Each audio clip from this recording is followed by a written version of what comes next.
आपका यूनिक प्रज्ञान यूट्यूब परिवार में मैं प्रज्ञान सर हार्दिक स्वागत करता हूं, वंदन करता हूं, अभिनंदन करता हूं। प्यारे साथियों, अगर आप बीपीएससी से आयोजित होने वाले शिक्षक भर्ती परीक्षा की तैयारी कर रहे हैं तो आपके लिए वीडियो होने वाला है काफी महत्वपूर्ण। तो आज की इस प्रैक्टिस सेट कॉल करना प्रारंभ करें इससे पूर्व अगर वीडियो को पहली बार देख रहे हैं तो आज चैनल पर नए हैं तो कृपया चैनल को सब्सक्राइब, वीडियो को लाइक और शेयर करना बिल्कुल न भूलें। बिना समय गंवाए प्रारंभ करते हैं आज की इस प्रैक्टिस सेट को और देखते हैं प्रैक्टिस सेट का आज का पहला प्रश्न। रक्षा सूत्र शब्द का तद्भव रूप क्या होगा? प्रश्न संख्या 71 का सही जवाब अगर आपने चयनित कर लिया है विकल्प 3 राखी को, तो राइट आंसर है आपका। अगला प्रश्न, प्रश्न संख्या 72, इनमें से कौन सा शब्द काल शब्द का अर्थ नहीं है? और इस प्रश्न का जवाब आने वाला कल, विकल्प 3 को चुन लिया तो राइट आंसर है। यमराज और समय दोनों के लिए काल शब्द का उपयोग होता है।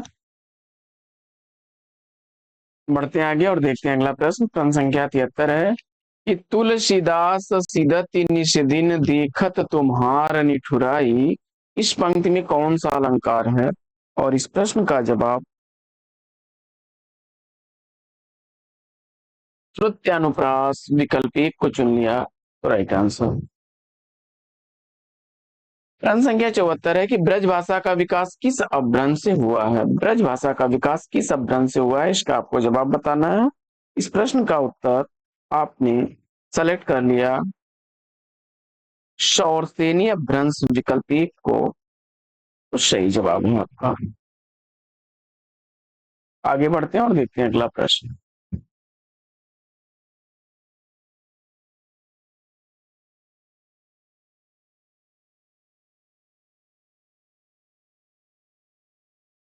प्रतिवाद शब्द में कौन सा उपसर्ग है? प्रतिवाद शब्द में उपसर्ग पूछा जा रहा है। प्रति उपसर्ग चुन करके इस प्रश्न का भी सही जवाब दिया आपने, विकल्प 3 राइट आंसर। आगे बढ़ते हैं और देखते हैं प्रश्न संख्या 76 को। मैथिली का संबंध किस अपभ्रंश से माना जाता है? मैथिली भाषा का संबंध किस अपभ्रंश से माना जाता है? मागधी अपभ्रंश, विकल्प 3 को चुना तो सही जवाब है आपका। आगे बढ़ते हैं और देखते हैं प्रश्न संख्या 77 को कि रमेश वहां कुर्सी पर बैठा था, इसमें वहां किस प्रकार का क्रिया विशेषण है? तो स्थानवाचक क्रिया विशेषण, विकल्प 2 को चुना तो राइट आंसर है आप। आगे, विश्व हिंदी सचिवालय का मुख्यालय कहां पर है? विश्व हिंदी सचिवालय का मुख्यालय पूछा जा रहा है। प्रश्न संख्या 78 का सही जवाब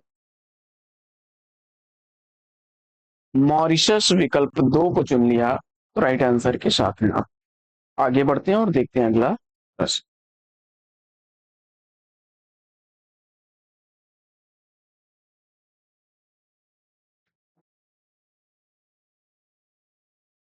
अगला प्रश्न है बर्बर शब्द का विलोम क्या होगा? बर्बर शब्द का विलोम सभ्य अगर चुना है आपने तो दूसरा विकल्प राइट आंसर है। अगला प्रश्न, प्रश्न संख्या 80 काफी आसान सा प्रश्न है और रिपीटेड प्रश्न है कि यामाकृति का रचनाकार पूछा जा रहा है। महादेवी वर्मा उत्तर चुना आपने तो विकल्प 1 बिल्कुल सही जवाब। आगे बढ़ते हैं और देखते हैं अगला प्रश्न कि जितने मुंह उतनी बातें, इस लोकोक्ति का अर्थ क्या होगा? जितने मुंह उतनी बातें लोकोक्ति का अर्थ पूछा जा रहा है। प्रश्न संख्या 81 का सही जवाब एक ही बात पर भिन्न भिन्न कथन, विकल्प 3 राइट आंसर। प्रश्न संख्या 82 है कि मूर्धन्य अल्प प्राण अघोष वर्ण का उदाहरण कौन सा है? प्रश्न संख्या 82 का सही जवाब विकल्प 2 को चुना आपने तो राइट आंसर। आगे, प्रश्न संख्या 83 है कि सिंधी भाषा का उद्भव किस अपभ्रंश से माना जाता है?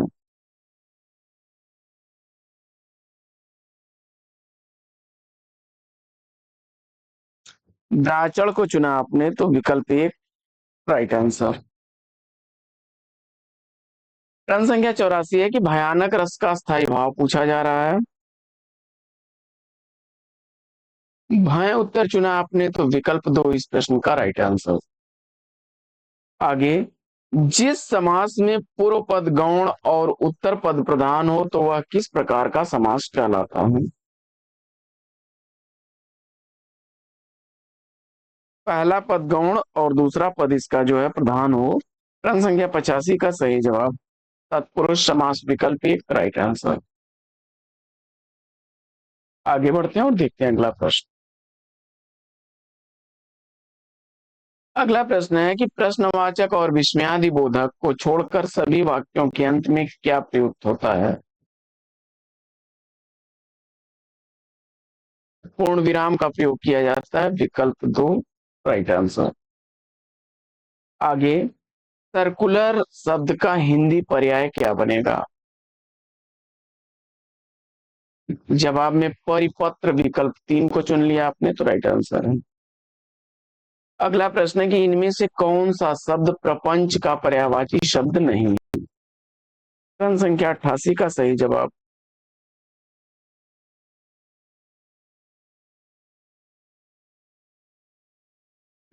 दुनिया विकल्प तीन को चुन लिया तो राइट आंसर है। अगला प्रश्न है कि अध्यापक पाठ पढ़ाएंगे इस वाक्य में क्रिया किस काल का बोध करा रही है। प्रश्न संख्या 89 का सही जवाब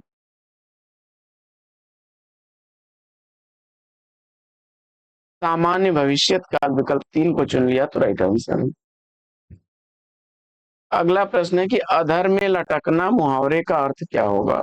और प्रश्न संख्या 90 का सही जवाब दुविधा में पड़ा रह जाना विकल्प दो को चुना तो राइट आंसर है। आगे, इनमें से कौन सा वाक्य आस्तिक शब्द के लिए उपयुक्त है।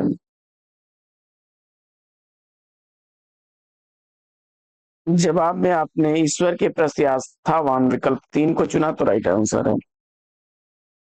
अगला प्रश्न है कि राम लक्ष्मण का भाई है इस वाक्य में कौन सा कारक है। राम लक्ष्मण का भाई है इसमें कारक पूछा जा रहा है।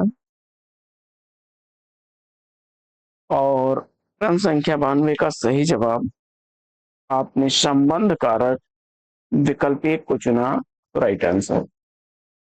आगे, दूसरा विश्व हिंदी सम्मेलन कहां पर संपन्न हुआ था। दूसरा विश्व हिंदी सम्मेलन पोर्ट लुइस यानी मॉरिशस में हुआ था विकल्प एक सही जवाब। आगे बढ़ते हैं और देखते हैं प्रश्न संख्या 94 को कि आपस में झगड़ा मत करो इस वाक्य में किस प्रकार के क्रिया विशेषण का प्रयोग हुआ है। आपस में झगड़ा मत करो इस क्रिया विशेषण का प्रयोग हुआ है रीतिवाचक विकल्प दो राइट आंसर। आगे बढ़ते हैं और देखते हैं अगला प्रश्न कि स्थानापन्न का संधि विच्छेद क्या बनेगा। प्रश्न संख्या 95 का सही जवाब स्थान धन आपन विकल्प तीन राइट। आगे, सही वर्तनी वाला शब्द इसमें से कौन सा है। प्रश्न संख्या 96 का सही जवाब उदाहरण विकल्प दो को चुना तो राइट आंसर। आजकल हिंदी पत्रिका का प्रकाशक कौन है।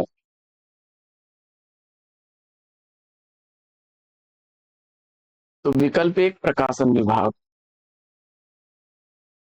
आगे, आठवां विश्व हिंदी सम्मेलन कहां पर संपन्न हुआ।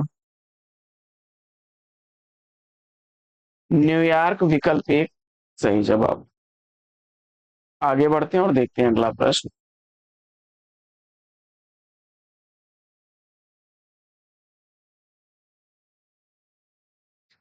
किस कृति के लिए मनोहर श्याम जोशी को साहित्य अकादमी पुरस्कार प्राप्त हुआ। प्रश्न संख्या 99 का सही जवाब क्या आप विकल्प तीन सही उत्तर। आगे, अगला प्रश्न है कि सांप तुम सभ्य तो हुए नहीं, नगर में बसना भी तुम्हें नहीं आया। एक बात पूछूं उत्तर दोगे, तब कैसे सीखा डसना, बिस कहाँ पाया। इस कविता में छंद पूछा जा रहा है। शाम, तुम सभ्य तो हुए नहीं, नगर में बसना भी तुम्हें नहीं आया। एक बात पूछूं उत्तर दोगे, तब कैसे सीखा डसना, विष कहाँ से पाया। इसमें छंद पूछा जा रहा है और इस प्रश्न का सही उत्तर आपने मुक्तक छंद विकल्प एक को चुना, सही जवाब है आपका। प्रश्न संख्या 101 है कि आज मुझे बहुत काम है, इस वाक्य में बहुत किस प्रकार का विशेषण। प्रश्न संख्या 101 का सही जवाब परिमाणवाचक विशेषण विकल्प 2 को चुना तो राइट आंसर है। प्रश्न संख्या 102, जो ईश्वर पर विश्वास करता हो, इस वाक्यांश के लिए सही शब्द कौन सा है।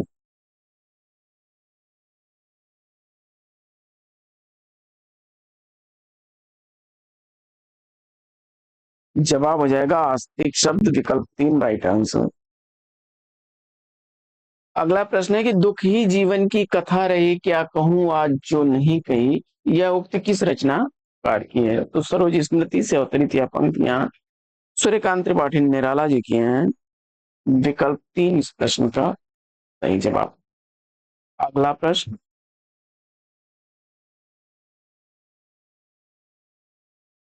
करुणामय शब्द में कौन सा प्रत्यय है।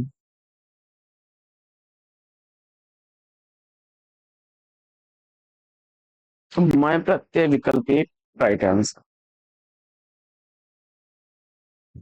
अगला प्रश्न है कि इनमें से कौन सा शब्द स्त्रीलिंग नहीं है। प्रश्न संख्या 105 का सही जवाब स्वर विकल्प 3 को चुन लिया आपने तो राइट आंसर। प्रश्न संख्या 106 है कि इसमें से विद्वान शब्द का स्त्रीलिंग क्या बनेगा। प्रश्न संख्या 106 का सही जवाब विदुषी विकल्प एक सही उत्तर। आगे, इनमें से किस कवि को कठिन काव्य का प्रेत कहा गया। प्रश्न संख्या 107 का सही जवाब केशव दास विकल्प एक सही जवाब। अगला प्रश्न है कि मोम सा तन घुल चुका है, दीप सा जल चुका है, इस पंक्ति में कौन सा अलंकार है। तो पूर्णोपमा विकल्प एक सही जवाब। अगला प्रश्न है कि लेखक की मृत्यु की घोषणा इसमें से किस विद्वान ने की। और जवाब में रोला बर्थ विकल्प एक को चुना आपने तो राइट आंसर है। अगला प्रश्न है कि इनमें से किस शब्द की वर्तनी शुद्ध है। प्रश्न संख्या 110 का सही जवाब तिरस्कार विकल्प एक को चुन लिया तो राइट आंसर है आप।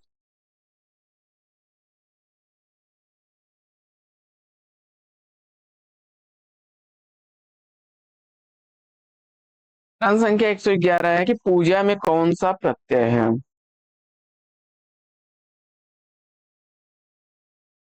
तो आ प्रत्यय लगा हुआ है विकल्प एक सही जवाब। अगला प्रश्न है कि पाली भाषा का संबंध निम्न में से किस साहित्य से मुख्य रूप से जुड़ा हुआ है। प्रश्न संख्या 112 का सही जवाब बौद्ध साहित्य विकल्प 3 को चुना आपने तो राइट आंसर। प्रश्न संख्या 113 है कि गरुड़ का पर्यायवाची शब्द इनमें से कौन सा है।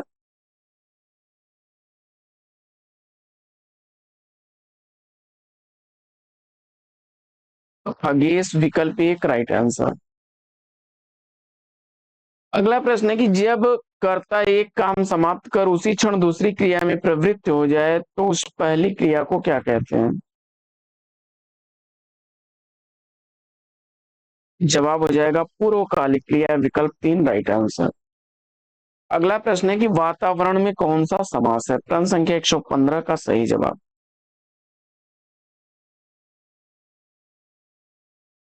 षष्ठी तत्पुरुष को अगर आपने चुना है तो विकल्प 2 राइट आंसर। अगला प्रश्न है कि जिसकी दो माताएं हों के लिए इसमें से उपयुक्त शब्द क्या बनेगा।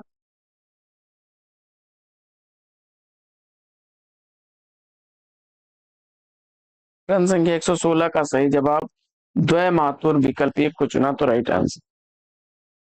अगला प्रश्न है कि रोगी चल नहीं सकता का भाववाच्य में रूपांतर क्या हो।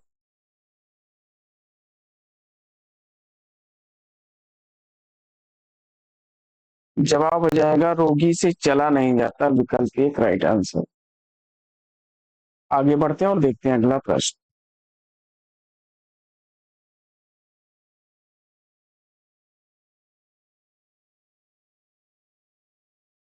साहित्य अकादमी की स्थापना कब हुई थी? क्रम संख्या 118 का सही जवाब 12 मार्च 1954, विकल्प एक सही जवाब। अगला प्रश्न है कि इनमें से चिरंतन शब्द का विलोम।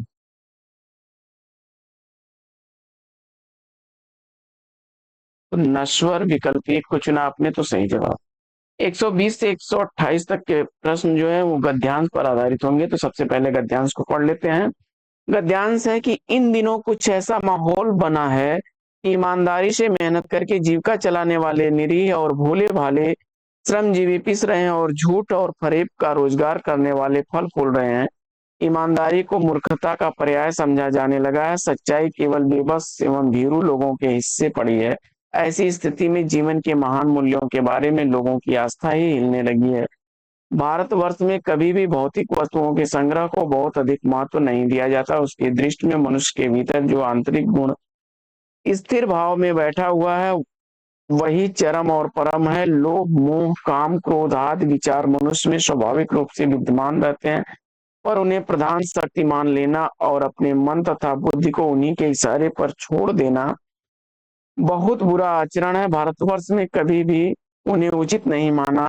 उन्हें सदा संयम के बंध से न बांध कर रखने का प्रयत्न किया गया, परंतु भूख की अपेक्षा नहीं की जा सकती, बीमार के लिए दवा की उपेक्षा नहीं की जा सकती, गुमराह को ठीक रास्ते पर ले जाने के उपायों की अपेक्षा नहीं की जा सकती। इस देश के कोटि कोटि दरिद्र जनों की हीन अवस्था को दूर करने के लिए ऐसे अनेक कायदे कानून बताए गए हैं जो कृषि उद्योग वाणिज्य शिक्षा तथा स्वास्थ्य की स्थिति को अधिक उन्नत और सुचारू बनाने के लक्ष्य से प्रेरित है, परंतु जिन लोगों को इन कार्यों में लगना है उनका मन सब समय पवित्र नहीं होता।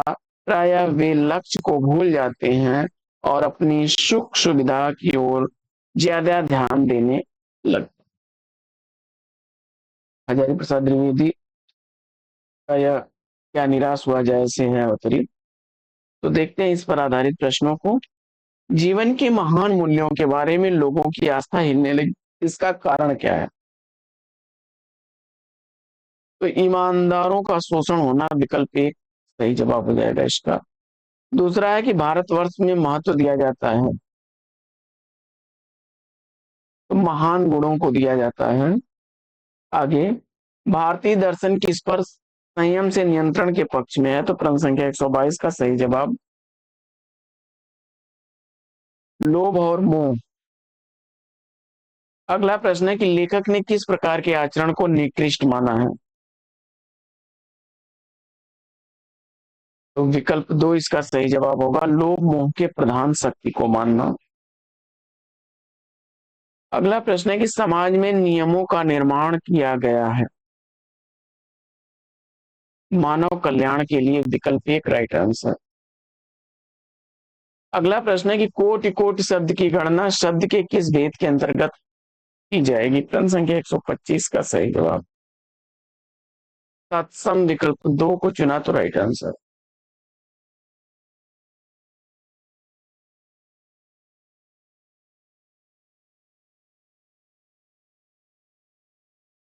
आगे, भीरू बेबस में प्रयुक्त समास पूछा जा रहा है, द्वंद्व समास हो जाएगा। प्रश्न संख्या 127 है कि ईमानदारी को मूर्खता का पर्याय समझा जाने लगा है, इसका संभावित परिणाम क्या होगा?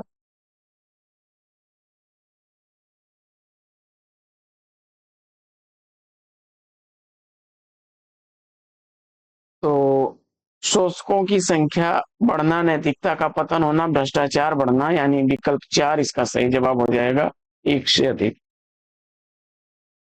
अगला प्रश्न है कि भौतिक एवं मूल शब्द।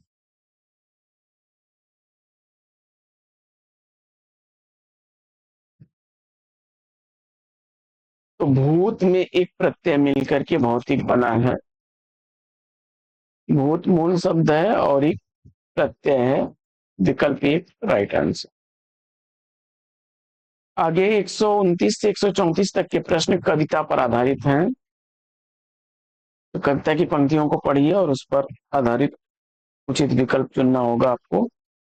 अभी न होगा मेरा अंत, अभी अभी ही तो आया है, मेरे मन में मृदुल बसंत, अभी न होगा मेरा अंत। हरे हरे ये पात, डालियां कलियां कोमल गात, मैं ही अपना स्वप्न मृदुल कर फेरूंगा निर्दिष्ट कलियों पर, जगह एक प्रत्युष मनोहर। तो प्रश्न है कि मेरे वन में मृदुल बसंत में वन में कवि का अभिप्राय क्या है? तो जवाब हो जाएगा जीवन। बसंत ऋतु के माध्यम से कवि जीवन में क्या बनाए रखने की शिक्षा देता है? सकारात्मक सोच, विकल्प एक राइट आंसर। आगे देखते हैं और अगला प्रश्न।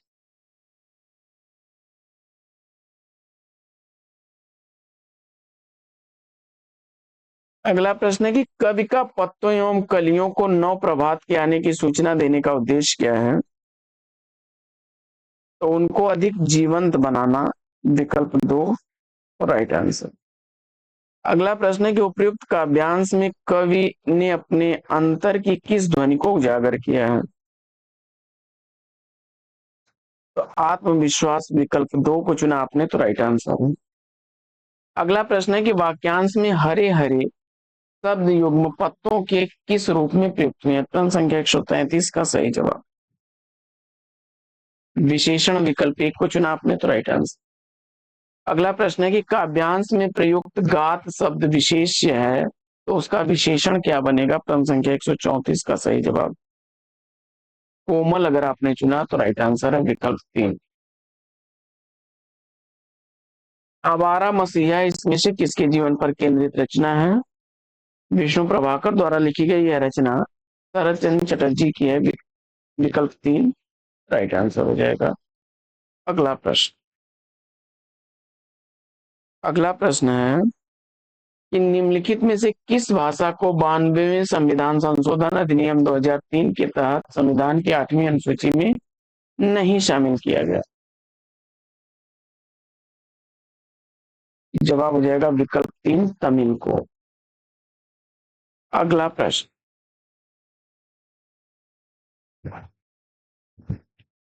अगला प्रश्न है निम्नलिखित में से कौन सा शब्द भिन्न है?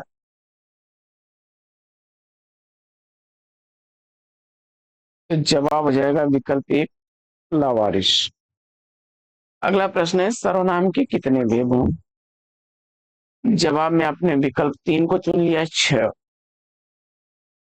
अगला प्रश्न है कि मैं पढ़ूंगा किस काल का उदाहरण है? तो सामान्य भविष्य काल, विकल्प दो इस प्रश्न का राइट आंसर। आगे भक्ति आंदोलन को इसमें से किस विद्वान ने इस्लामी आक्रमण की प्रतिक्रिया कहा है?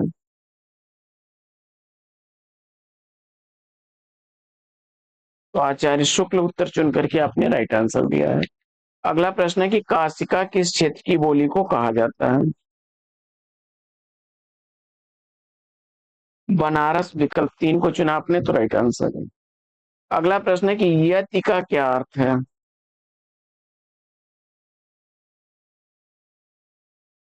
विराम, विकल्प तीन को चुना आपने तो राइट आंसर है। अगला प्रश्न है कि दो शब्दों के बीच प्रयोग किए जाने वाले चिन्ह को क्या कहा जाता है?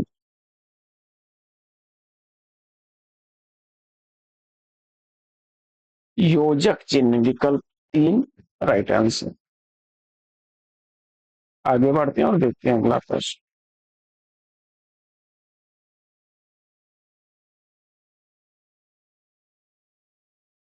प्रश्न संख्या 144 है कि इनमें से किस पत्रिका का संपादन भारतेंदु हरिश्चंद्र ने किया? प्रश्न संख्या 144 का सही जवाब बाला बोधिनी, विकल्प तीन राइट आंसर है। अगला प्रश्न है कि आनंद कादम्बनी पत्रिका का प्रकाशन कहां से होता था? मिर्जापुर, विकल्प एक राइट आंसर। आगे सबसे पहले गिना जाने वाला के लिए इनमें से उपयुक्त शब्द क्या होगा? तो अग्रगण्य विकल्प 3 राइट आंसर। अगला प्रश्न है कि इनमें से कौन सा शब्द नाग का समानार्थी है? जवाब में आपने सेलेक्ट कर लिया विकल्प 2 हाथी को, तो राइट आंसर है। अगला प्रश्न है कि इनमें से कौन सा शब्द हमेशा एक वचन में नहीं रहता?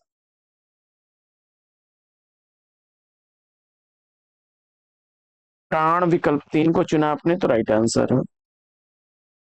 अगला प्रश्न है कि चूंकि के साथ आने वाला दूसरा उपवाक्य इसमें से किससे शुरू होता है? तो इसलिए विकल्प 2 राइट आंसर। आगे, मूर्ति देवी पुरस्कार किस संस्था द्वारा प्रदान किया जाता है? जवाब हो जाएगा विकल्प 3 भारतीय ज्ञान पीठ। साथियों, आज की इस पाठचर्या में लेंगे यहीं पर विराम। वीडियो को फटाफट शेयर नहीं किया तो शेयर कर दीजिए, लाइक नहीं किया तो लाइक कर दीजिए। फिर मिलते हैं आपसे अगले वीडियो में एक नए प्रश्न, एक नया टॉपिक, एक नए अंदाज में। तब तक के लिए लेंगे आपसे विदा। आपका जीवन मंगलमय हो। Best wishes, best of luck. जय हिंद साथियों।